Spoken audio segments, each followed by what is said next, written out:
دا په بغلان کې د ګوجر قوم دوه کورنیو ترمنځ د یوې اوږدې دښمنۍ د روغې جوړې مراسم دي چې د سرحدونو، قومونو او قبایلو چارو وزارت د استازو په منځګړیتوب ترسره کیږي.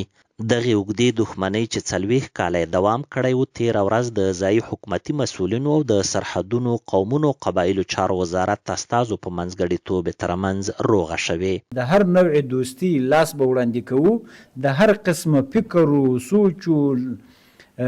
مادیاتو معنویاتو د دشمنۍ سیمو دا به په دوستۍ بدلو.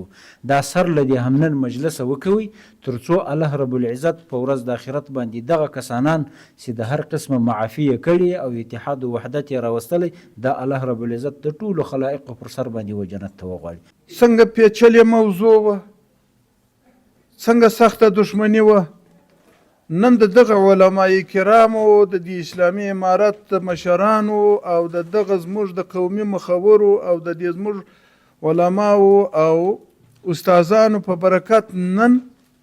هغه دښمني په دوستۍ بدله شوه.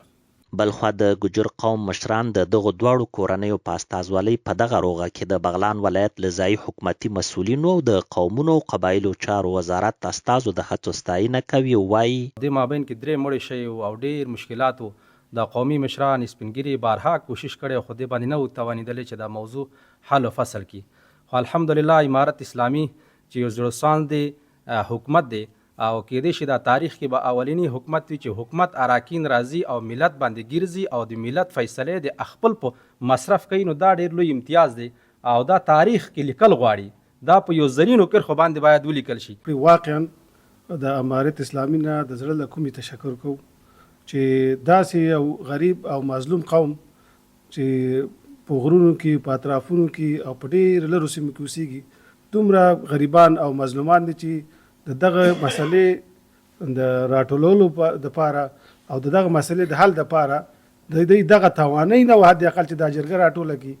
امارت اسلامي او د وزارت رهبري او د ولایت په مقام په زحمت باندې دا مشکل حل شوی ده. زړه له کومې تشکر کوم. د اسلامي امارت له واکمنېدو راهیسې هیواد کې د قومونو ترمنځ د پخوانیو دښمنیو د هوارۍ پیل شو هڅو په ترڅ کې سلګونه دښمنۍ په دوستۍ بدلې شوې او د پاتې دښمنیو د هوارۍ هڅې هم روانې دي.